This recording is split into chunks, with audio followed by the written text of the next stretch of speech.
आप सभी का हमारे YouTube चैनल पे बहुत बहुत स्वागत है। आइए जानते हैं चैत्र मास शुक्ल पक्ष सोम प्रदोष व्रत के शुभ मुहूर्त के बारे में, पूजन विधि के बारे में, और फिर सुनेंगे सोम प्रदोष व्रत की कथा। इस बार सोम प्रदोष का व्रत जो कि 3 अप्रैल 2023 दिन सोमवार को प्रदोष का व्रत किया जा रहा है। प्रदोष का व्रत जो कि हर माह के कृष्ण पक्ष और शुक्ल पक्ष की त्रयोदशी तिथि के दिन जब भी प्रदोष काल का समय प्राप्त होता है उस दिन प्रदोष व्रत को किया जाता है, और जिस दिन भी प्रदोष का व्रत पड़ता है उस दिन के नाम से उसे जाना जाता है, और हर प्रदोष व्रत का अपना अपना विशेष महत्व माना गया है।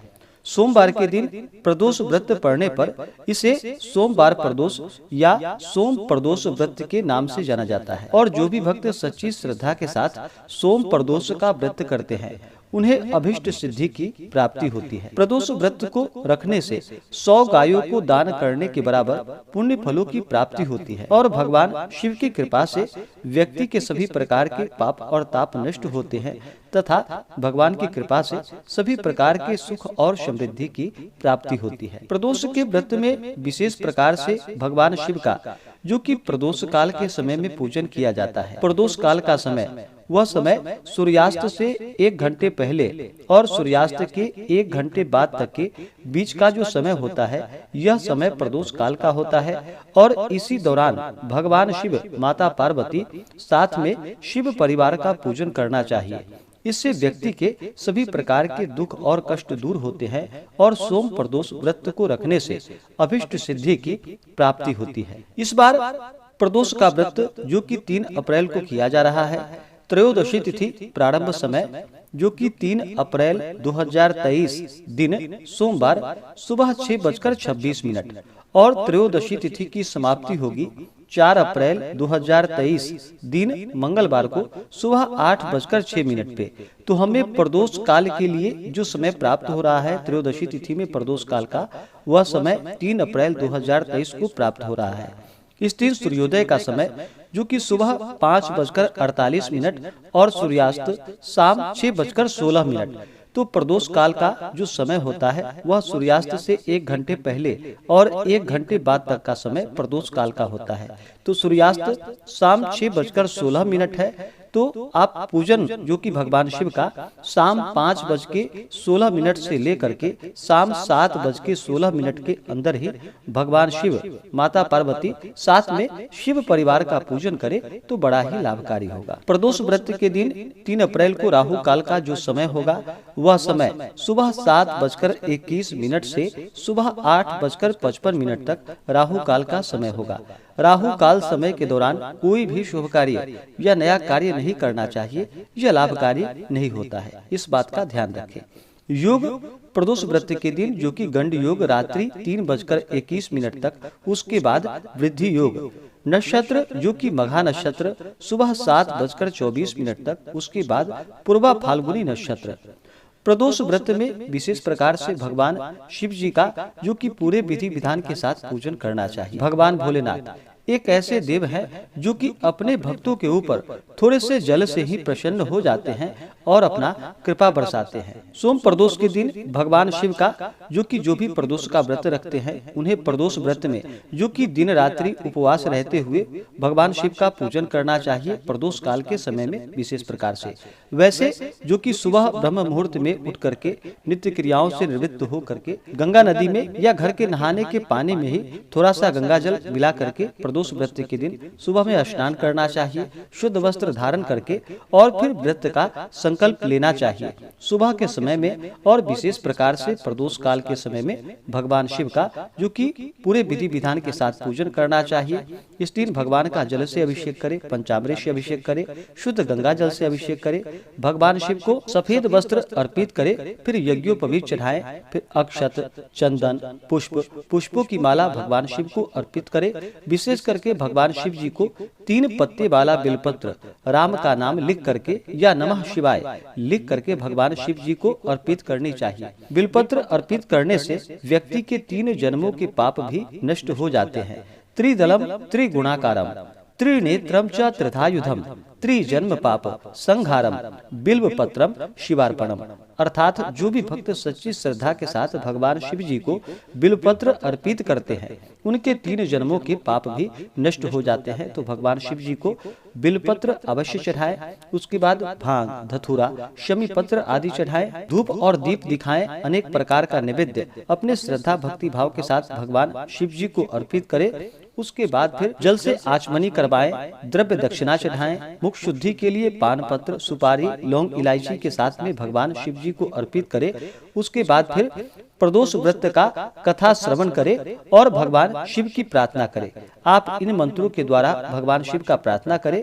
मंत्र: भवाय भवनाशाय महादेवाय धीमते रुद्राय नीलकंठाय सर्वाय शशिमौलिने उग्रा युग्रा घनाशाय भीमाय भयहारिणे ईशानाय नमस्तुभ्यम पशूनाम पतये नमः।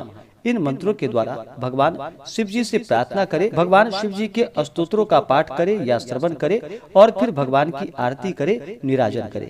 इस प्रकार से प्रदोष व्रत के दिन भगवान शिव का पूजन करना चाहिए। जब भी भगवान शिव का पूजन करते हैं तो साथ में शिव परिवार का भी पूजन किया जाता है। सबसे पहले किसी इस प्रकार के पूजन में भगवान गणेश का पूजन करें और भगवान शिव के पूजन में गणेश जी का पूजन होने के बाद नंदी देव का पूजन करें, फिर सिंगी, भृंगी, कृतमुख, कुबेर, कार्तिकेय, सर्प आदि का पूजन करें, फिर भगवान शिव और माता पार्वती का पूजन करें। इससे भगवान शिव जी अति प्रसन्न होते हैं और अपने भक्तों की सभी इच्छाओं को पूर्ण करते हैं। तो आइए सुनते हैं सोम प्रदोष व्रत की कथा। तो बोलिए प्रेम से भगवान भोलेनाथ की जय, माता पार्वती की जय। सोम प्रदोष व्रत कथा के अनुसार सूत जी बोले कि हे ऋषिवरों, अब मैं सोम त्रयोदशी व्रत का महात्म्य वर्णन करता हूँ। इस व्रत को करने से शिव पार्वती प्रसन्न होते हैं। प्रातः स्नान आदि कर शुद्ध पवित्र हो शिव पार्वती का ध्यान करके पूजन करे और अर्घ्य दे। ओम नमः शिवाय इन मंत्रों का 108 बार जप करे, फिर स्तुति करे। हे प्रभु, मैं इस दुख सागर में गोते खाता हुआ, ऋण भार से दबा हुआ, ग्रह दशा से ग्रसित हूँ। हे दयालु, मेरी रक्षा कीजिए। शौनक आदि ऋषि बोले कि हे पूज्यवर महामते, आपने यह व्रत संपूर्ण कामनाओं के लिए बतलाया है। अब कृपा कर यह बताने का कष्ट करे कि यह व्रत किसने किया, वह क्या फल पाया। सूत जी बोले कि एक नगर में एक ब्राह्मणी रहती थी। उसके पति का स्वर्गवास हो गया था। भरण पोषण का कोई आधार नहीं था, इसलिए सब सुबह होते ही अपने पुत्र के साथ भीख मांगने के लिए निकल जाती थी और जो भिक्षा प्राप्त होता था उसी से अपना और अपने पुत्र का पेट भरती थी। एक दिन ब्राह्मणी भीख मांगकर लौट रही थी तो उसे एक लड़का मिला। उसकी दशा बहुत खराब थी। ब्राह्मणी को उस पर दया आ गई। वह उसे अपने साथ घर ले गई। वह लड़का, जो कि विदर्भ का राजकुमार था, पड़ोसी राजा ने उसके पिता पर आक्रमण करके उसके राज्य पर कब्जा कर लिया था, इसलिए वह मारा मारा फिर रहा था। ब्राह्मणी के आश्रम में वह ब्राह्मण कुमार की तरह पलने लगा। एक दिन ब्राह्मण कुमार और राजकुमार दोनों खेल रहे थे। उन्हें वहां गंधर्व कन्याओं ने देख लिया। वे राजकुमार पर मोहित हो गए। ब्राह्मण कुमार तो घर लौट आया, लेकिन राजकुमार अंशुमती नामक गंधर्व कन्या से बात करता रह गया। दूसरे दिन अंशुमती अपने माता पिता को राजकुमार से मिलाने के लिए लेकर आई। उनको राजकुमार पसंद आया। कुछ ही दिनों के बाद अंशुमती के माता पिता को शंकर भगवान ने स्वप्न में आदेश दिया कि वे अपनी कन्या का विवाह राजकुमार से कर दे। फलतः उन्होंने अंशुमती का विवाह राजकुमार से करा दिया। ब्राह्मणी को ऋषियों ने आज्ञा दे रखी थी कि वह सदा प्रदोष व्रत करती रहे। उसके व्रत के प्रभाव और गंधर्व राज की सेनाओं की सहायता से राजकुमार ने विदर्भ से शत्रुओं को मार भगाया और अपने पिता के राज्य को पुनः प्राप्त कर वहां आनंद पूर्वक रहने लगा। राजकुमार ने ब्राह्मण को अपना प्रधानमंत्री बनाया। राजकुमार और ब्राह्मण कुमार के दिन जैसे ब्राह्मणी के प्रदोष व्रत की कृपा से फिरे, भगवान शंकर वैसे ही अपने दूसरे भक्तों के दिन भी फेरते रहे। तभी से प्रदोष का व्रत संसार में बड़ा ही महत्व रखता है। तो बोलिए प्रेम से भगवान भोलेनाथ की जय, माता पार्वती की जय। इसी प्रकार से जो भी भक्त सच्ची श्रद्धा के साथ, नियम और निष्ठा के साथ सोम प्रदोष का व्रत करते हैं, इस दिन भगवान शिव माता पार्वती का पूजन करते हैं, उनके सभी पाप और ताप नष्ट होते हैं, अभिष्ट सिद्धि की प्राप्ति होती है और भगवान शिव अपना कृपा प्रदान करते हैं। जो भी प्रदोष का व्रत करते हैं उन्हें प्रदोष व्रत के दिन, जो कि दिन रात्रि उपवास रहते हुए व्रत को धारण करना चाहिए। प्रदोष व्रत के दिन अन्न ग्रहण नहीं किया जाता है।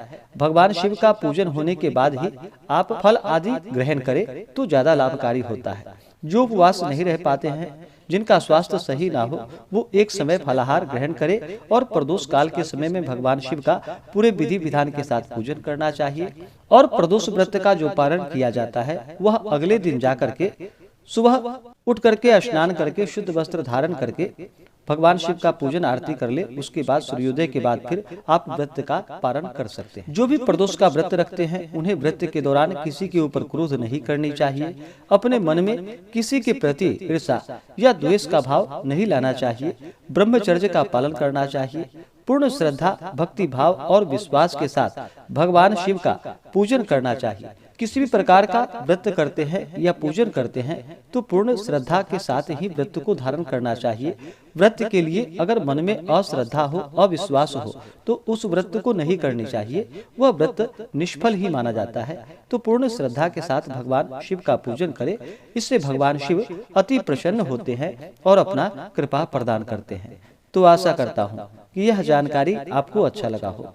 ऐसे ही ज्ञानवर्धक जानकारियाँ प्राप्त करने के लिए हमारे इस चैनल पे अगर आप नए हैं तो चैनल को लाल बटन दबा करके सब्सक्राइब करें, साथ में बेल आइकन घंटी को दबाएं ताकि मेरे वीडियो का नोटिफिकेशन आपको समय से मिलता रहे।